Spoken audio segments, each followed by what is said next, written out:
কোরআনের দায়িত্ব নিয়েছি, দায়িত্ব যদি পালন করতে পারি তো সোজা জান্নাতি, সব সৃষ্টির মধ্যে শ্রেষ্ঠ জায়গা জান্নাতে যাব।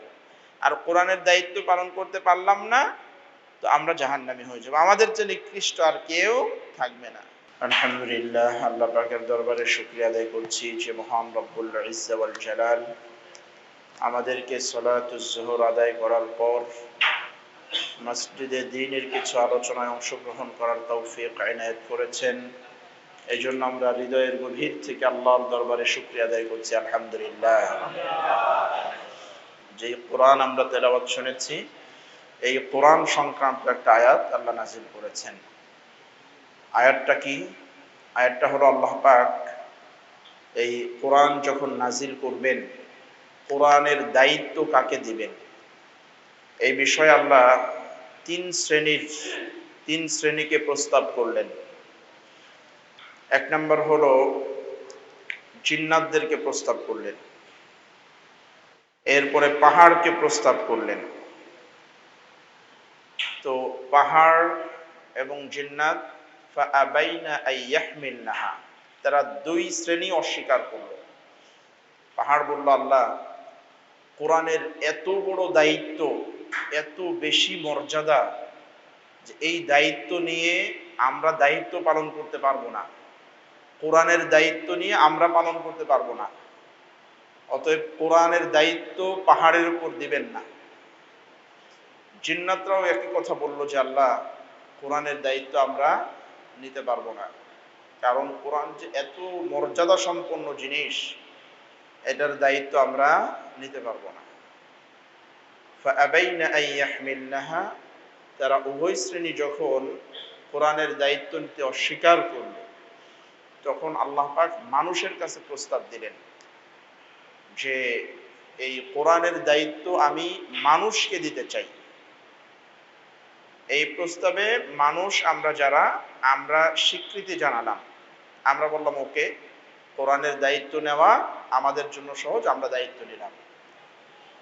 এই কথা বলার পরে ওয়াহামালাহাল ইনসান, আল্লাহ মানুষের উপর কোরআনটা নাজিল করলেন, আমাদেরকে কোরআনের দায়িত্ব দিলেন।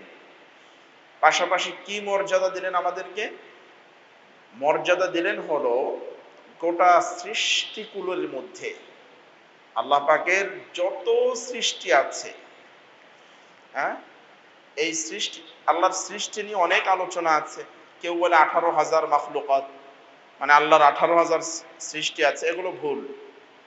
আল্লাহর সৃষ্টি কত বেশি, আল্লাহ নিজেই বলেন ওয়া ইন তাউদ্দু নি'মাতাল্লাহি লা তুহসুহা, যে তোমরা যদি আল্লাহর সৃষ্টি, আল্লাহর নিয়ামতগুলো গণনা করতে শুরু করো তো কোনো কুল কিনারা খুঁজে পাবা না, যে আল্লাহর কত কত সৃষ্টি আছে। তো 18,000 মাখলুকাত না, সৃষ্টি আল্লাহর অনেক বেশি।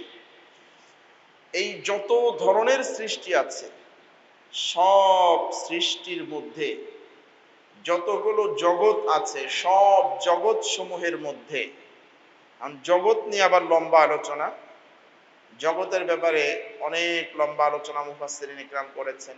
মুফাসসিরিন ইকরাম বলেছেন যে আলহামদুলিল্লাহি রাব্বিল আলামিন, আল্লাহ যে জগৎ সমূহের রব, আমরা পড়ি না আলহামদুলিল্লাহি রাব্বিল আলামিন, আল্লাহ জগৎ সমূহের রব, এ কথা আমরা বলি। এখন জগৎ কয়টা আছে?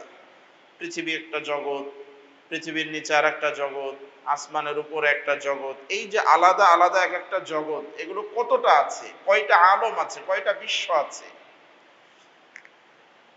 তো আল্লামা ইবনে কাসির রাহমাতুল্লাহ আলাইহি এই আয়াতের ব্যাখ্যায় বলেন, এই যে আলামিন, আল্লাহ যে জগৎ সমূহের রব, এরকম জগৎ কয়টা আছে? উনি বলেন যে জগৎ আছে সামানিনা আলফ, ৮০,০০০ জগৎ আল্লাহ সৃষ্টি করছেন। ওয়ামিনহুম আদ-দুনিয়া, এই ৮০,০০০ জগতের মধ্যে একটা জগতের নাম হলো পৃথিবী। এই পৃথিবীর মতো আরো ৮০,০০০ জগৎ আল্লাহ সৃষ্টি করছেন। এই সব জগতের রব হলেন আল্লাহ পাক। তো আল্লাহর যত সৃষ্টি আছে, যত মাখলুকাত আছে, যত জগৎ আছে, এই ৮০,০০০-এর পরে আরো বেশি জগৎও যদি থাকে, এই সব জগতের মধ্যে, সব সৃষ্টির মধ্যে আল্লাহ মানুষকে কোরআনের দায়িত্ব দিয়েছেন বলে গোটা সৃষ্টিকুলের মধ্যে মানুষকে সব থেকে বেশি সম্মানিত করেছেন। আমরা যে বলি আশরাফুল মাখলুকাত, সৃষ্টির শ্রেষ্ঠ জীব, আপনি শুধু কথাটা মুখস্থই বলেন, আপনি আপনার আন্দাজ করে বলতে পারেন না, আপনার দামটা আপনি জানেন না। আপনার দাম যে কত বেশি আপনি নিজেও জানেন না। ৮০,০০০ জগতের মধ্যে, এই ৮০,০০০ দুনিয়ার মধ্যে যত প্রাণী আছে সব প্রাণীর মধ্যে আপনি দামি, আপনি শ্রেষ্ঠ। এ হলো আশরাফুল মাখলুকাত।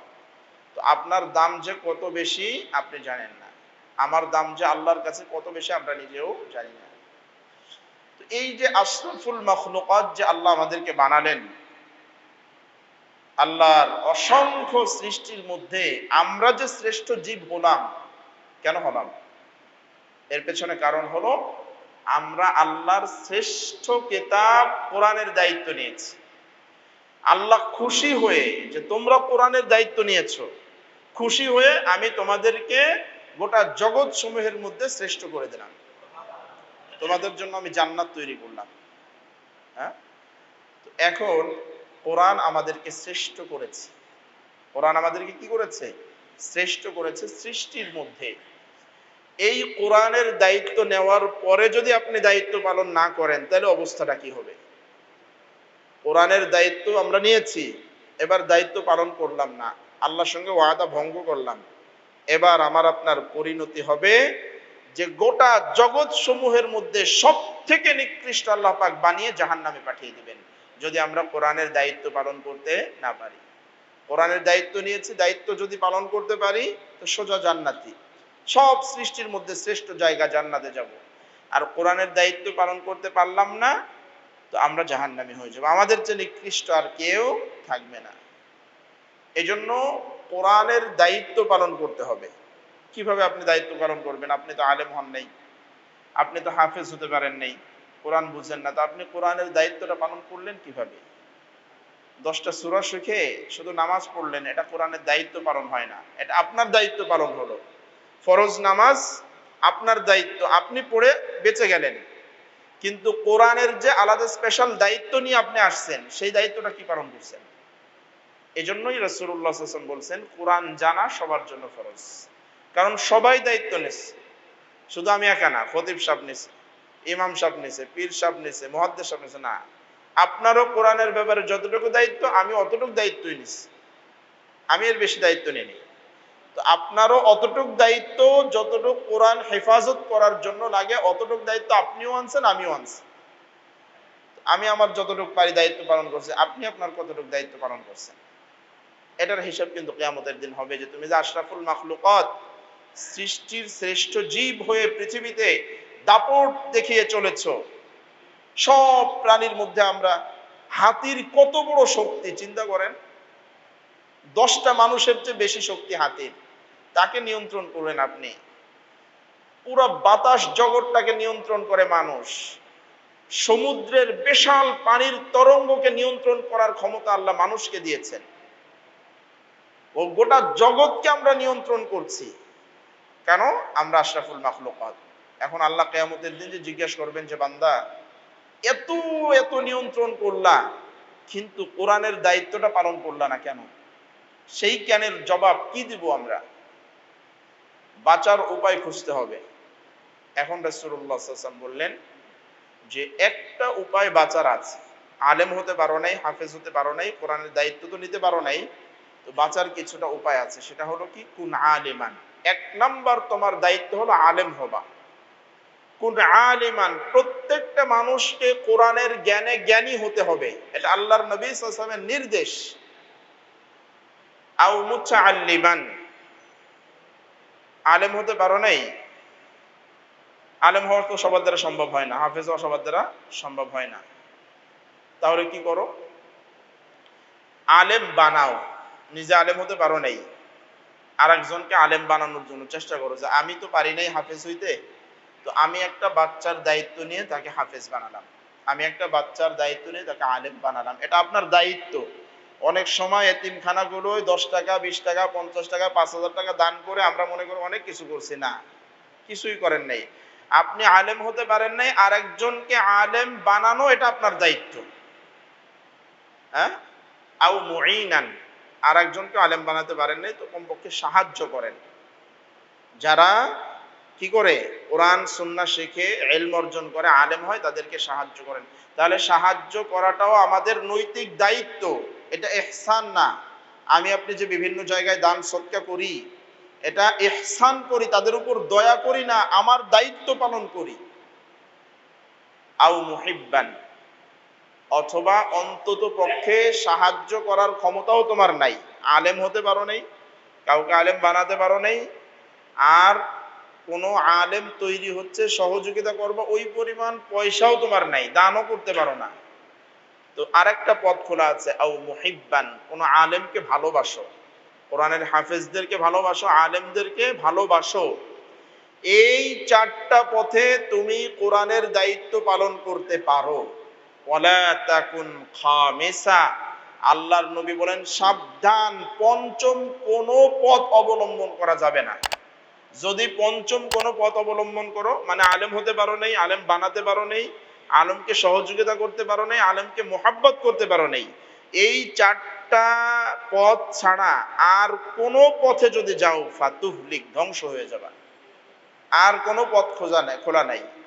অতএব সহযোগিতা করা আলেমদেরকে, যদিও আমি আলেম, আমার সহযোগিতার কথা বলছি না, আমি বলছি হাদিসটা শোনাচ্ছি।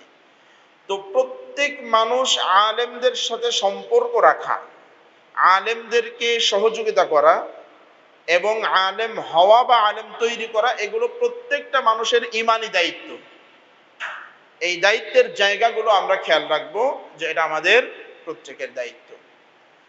তো কোরআনুল কারীম আমাদের উপর নাজিল হয়েছে, আমরা কোরআনের দায়িত্ব নিয়েছি, আমরা কোরআনকে হিফজ করব, সংরক্ষণ করব। কোরআনের ব্যাপারে একটা হাদিস আমি বলি, কিয়ামতের দিন আপনার পক্ষে সুপারিশ করার মতো কেউ থাকবে না।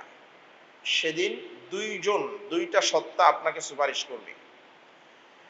আল্লাহর রাসূল সাল্লাল্লাহু আলাইহি ওয়াসাল্লাম বলেন, আল কুরআন ওয়াস সিয়ামু ইয়াশফাআনি লিল আবদি ইয়াউমাল কিয়ামা, কিয়ামতের দিন আপনি যখন দেখবেন একেবারে অসহায় হয়ে গেছেন, জাহান্নামী হয়ে যাচ্ছেন, সহযোগিতার জন্য মা আসে না, বাবা আসে না, সন্তান আসে না, বন্ধু আসে না, রাজনৈতিক নেতা আসে না, এলাকার মুরব্বী আসে না, বড় ভাই কেউ আপনার পাশে নাই, আপনি জাহান্নামী হয়ে যাচ্ছেন, তখন ওই সময় সেই সংকটময় মুহূর্তে দুইটা জিনিস যদি আপনার কাছে থাকে, তাহলে এই দুইটা জিনিস আপনাকে সহযোগিতার জন্য এগিয়ে আসবে। একটা হলো রমজান মাসের রোজা যদি আপনার থাকে, রমজান মাসের রোজা আছে, আপনি কিয়ামতের দিন বিপদে পড়ে গেছেন, অন্য আমলে ধরা খেয়ে গেছেন, অনেক আমলে ধরা খাইছেন, রমজানের রোজাগুলো একেবারে হক আদায় করে রাখছেন, এটা আপনার মজবুত আছে। আর একটা হলো কোরআন তেলাওয়াত করছেন, কোরআনকে মোহাব্বত করছেন ভীষণ ভাবে। মোহাব্বত মানে চুমু দিয়ে বুকে লাগিয়ে রেখে দেওয়া না, এর নাম মোহাব্বত না। আমরা কোরআনকে মোহাব্বত করি, আমরা সেফ জোনে রেখে মাঝে মাঝে একটু চুমু খাই, এটা মোহাব্বত না। মোহাব্বত মানে হলো কোরআন তেলাওয়াত করা, কোরআন কি বলছে জানার চেষ্টা করা, কোরআন অনুযায়ী জীবন গড়ার নাম হলো মোহাব্বত। তো আপনার যদি কোরআন তেলাওয়াত থাকে, কোরআনের সাথে সম্পর্ক থাকে, কিয়ামতের সংকটময় মুহূর্তে দেখবেন কোরআন আপনার পাশে দাঁড়ায় গেছে। আপনাকে যখন জাহান্নামে নেওয়া হবে, এক পাশে কোরআন, এক পাশে রমজানের রোজা, দুইজন আল্লাহর সঙ্গে কথা বলবে। ইয়াকুলুস সিয়াম রব্বি মানাতুহু তুআম ফিন নাহার, রোজা বলবে আল্লাহ তোমার এই বান্দা সারাদিন না খেয়ে বড় কষ্ট করছে, আল্লাহ পিপাসায় ভীষণ কষ্ট করছে, এত বেশি গরম ছিল, পিপাসায় ছটফট করতো, তো খাই নাই কেন, পানি পান করে নাই কেন? পানি ছিল না? আল্লাহ পানি ছিল, পর্যাপ্ত পানি ছিল, পেটে প্রচন্ড তৃষ্ণা ছিল, আবার ঠান্ডা পানি ছিল, ঘর তালাবদ্ধ ছিল, পৃথিবীর কেউ দেখতো না, পানি খেয়ে নিলেই হইতো, পান করে ফেললেই চলতো। মজার মজার খাবার রান্না করে, তারপরেও খায় না আল্লাহ, খাইলে কেউ দেখতো না, কেউ বাধা দিত না, কিন্তু খায় নাই। কেন খায় নাই? বলে যে আল্লাহ তোমাকে রাজি খুশি করার জন্য এই বান্দা সারাটা দিন কষ্ট করছে। এখন তুমি বলো, যেই বান্দা সারাটা দিন এত কষ্ট করলো, সবকিছু থাকার পরও এই বান্দাকে কি জাহান্নামে দেওয়া ঠিক? রমজানের রোজা আপনার সপক্ষে আল্লাহর কাছে যুক্তি দিবে। এখন দেখেন না, বিচারপতির কাছে উকিলরা যুক্তি পেশ করে যে আমার মক্কেলকে এই এই কারণে তাকে বিচারের আওতায় আনা যায় না, অনেক যৌক্তিক কারণ দেখায়, বিচারপতি বলে হ্যাঁ কথা তো ঠিক, এই কারণে তাকে আদালতে দেওয়া যায় না, জেলখানায় পাঠানো যায় না, তখন তাকে বেকসুর খালাস দেওয়া হয়। তো সিয়াম একেবারে আপনার সপক্ষে দলিল ভিত্তিক, যুক্তি ভিত্তিক কিছু কথা আল্লাহর কাছে উপস্থাপন করবেন। আল্লাহ রমজান মাসের রোজার এই যুক্তি দেখে খুশি হয়ে যাবে, বান্দার উপর দয়া ভালোবাসা চলে আসবে। হ্যাঁ, কথা তো সত্য, আল্লাহ তো জানতেন সবকিছু, তারপরেও সুপারিশ নিলেন। দেখবেন যে হ্যাঁ, এই বান্দা তো সারা দিন না খেয়ে কষ্ট করছে আমার জন্যই, তো ও তো ইচ্ছা করলে খাইতে পারতো, পান করতে পারতো, কিন্তু করে নাই তো আমার জন্য। আর অন্যদিকে কোরআন দাঁড়িয়ে বলবে আল্লাহ আর একটা কথা আমার আছে, কি বলবে, দেখো এই কোরআন কার কথা? আল্লাহ বলবো আমার কথা। তো এই কোরআন আমার জবান দিয়ে তো বের হয়েছে। কোরআন বলবে তোমার জবান দিয়ে তো আমি বের হয়েছি নাকি? হ্যাঁ, আল্লাহর জবান দিয়ে বের হলাম। আচ্ছা, তুমি কাকে শোনাইছো? সাইয়্যিদুল মালায়েকা জিবরাইল আলাইহিস সালামকে শোনাইছো। জিবরাইলের পবিত্র জবান দিয়ে তিনি কোরআন শোনাইছে মুহাম্মদুর রাসূলুল্লাহ সাল্লাল্লাহু আলাইহি সাল্লামকে। মুহাম্মদুর রাসূলুল্লাহ সাল্লাল্লাহু আলাইহি সাল্লাম সাহাবায়ে কেরামকে পর্যায়ক্রমে এই কোরআন তোমার বান্দারা শিখছে। সেই কোরআনগুলো বান্দারা পড়ছে। এবার বলো, বান্দা অপরাধী হতে পারে, কিন্তু বান্দার জবানটা তো পবিত্র, কারণ তোমার জবান দিয়ে যেই কোরআন বের হইছে ওই কোরআনই তো বান্দা তেলাওয়াত করছে। তো আজকে বান্দাকে জাহান্নামে দিলেও তার জবানটাকে হেফাজত করতে হবে, জবানটাকে জাহান্নামে দেওয়া যাবে না। যেই জবান দিয়ে কোরআন বের হয়েছে ওই জবানটাকে আল্লাহ জাহান্নামে দেওয়া যাবে না। কি করা যাবে? তখন রমজানের রোজা বলবে, আল্লাহ খুব বিনয়ের সাথে বলতেছি, শাফাআতের ব্যাপারে, তোমার কাছে সুপারিশের ব্যাপারে যেহেতু পারমিশন পেয়েছি, কোরআন এবং রমজানের রোজা দুইজনই বলবে, আল্লাহ তোমার এই বান্দার ব্যাপারে আমরা একটু সুপারিশ করতেছি, তুমি জাহান্নামের খাতা থেকে নাম কেটে একটু জান্নাতে দেওয়ার ব্যবস্থা করো। রমজানের রোজা আর কোরআন এই সুপারিশ আল্লাহর কাছে বলবে। তো আল্লাহর রাসূল সাল্লাল্লাহু আলাইহি ওয়াসাল্লাম বলেন, ফায়ুশাফাআন, যখন কোরআন এবং রমজানের রোজা বান্দার ব্যাপারে বিনয়ের সাথে আল্লাহর কাছে ফরিয়াদ জানাবে, আল্লাহ দুইজনের সুপারিশই কবুল করে নেবেন। কবুল করে কি করবেন? সুপারিশ কবুল মানে তারা সুপারিশ করবে, আল্লাহ বান্দার একটু জান্নাতে দাও, আর আল্লাহ সুপারিশ কবুল করবেন, তার মানে হলো আপনি জান্নাতি হয়ে যাবেন। এখন কিয়ামতের দিন আপনার রমজানের রোজাও নাই, কোরআন তেলাওয়াতও নাই, ভাই বন্ধু দিয়ে কাজ হবে না কিয়ামতের দিন, পয়সা আর ক্ষমতা দিয়ে কাজ হবে না কিয়ামতের দিন, কেউ আসবে না। দেখবেন আপনার বন্ধু, আপনার আশপাশের ভাই ব্রাদার, তারা চলে যাচ্ছে জান্নাতে, সুন্দর রোজা রাখছে, আর আপনি তো একটু চালাক মানুষ, আপন ভাই রোজা রাখে, আপনি রোজা রাখেন না, আপনি তো খুব চালাক মানুষ। বলদ ভাইটা রোজা রাখে, কোরআন তেলাওয়াত করে, আর আপনি খুব চালাক, রোজাও রাখেন না, দুনিয়ার অনেক বিজনেস আপনি করেন। দেখবেন কিয়ামতের দিন আপনার চালাকি আপনাকে বাঁচাতে পারে নাই।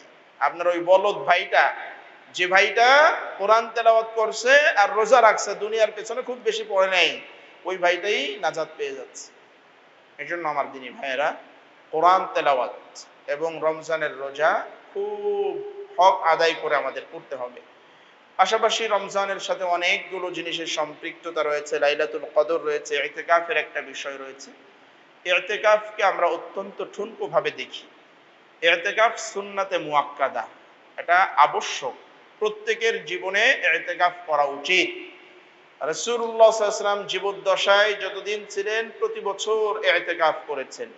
ওনার ইন্তেকালের পরে আম্মা জানরা করেছেন, ওনার স্ত্রীরা করেছেন, ইতিকাফকে মিস করেন নাই।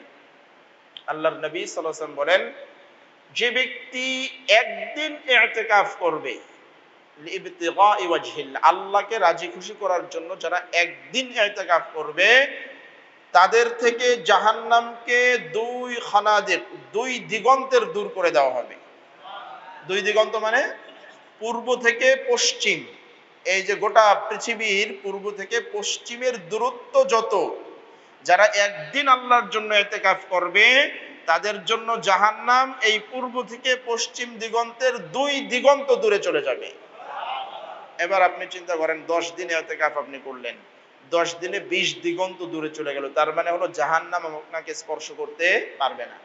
2 নাম্বার বিষয় হলো, আপনি যদি ইতিকাফ করেন তাহলে লাইলাতুল কদর আপনার মিস হবে না, কারণ আপনি তো ইতিকাফে আল্লাহর জন্যই এসেছেন।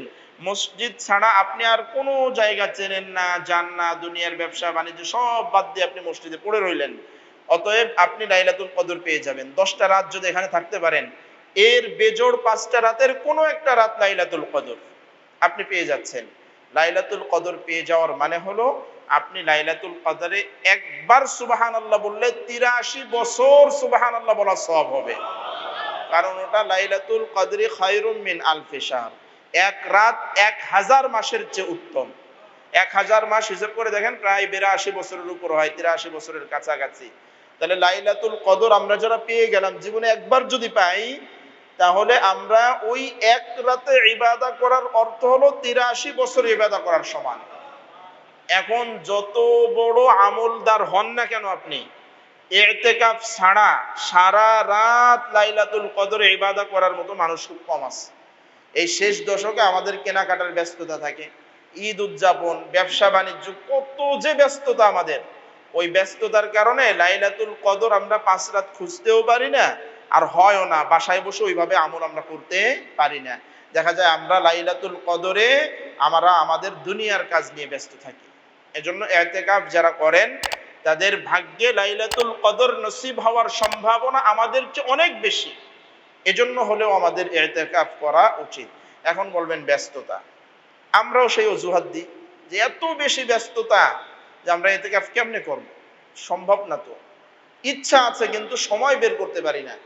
আচ্ছা আপনি চিন্তা করেন আপনি কতটুকু ব্যস্ত। একটা দেশের রাষ্ট্রনায়কের চেয়ে তো আপনি বেশি ব্যস্ত না, দেশের যিনি প্রেসিডেন্ট তার চেয়ে তো আপনি ব্যস্ত না, গোটা দেশের দায়িত্ব যার, তার চেয়ে বেশি ব্যস্ত আমরা কেউ না।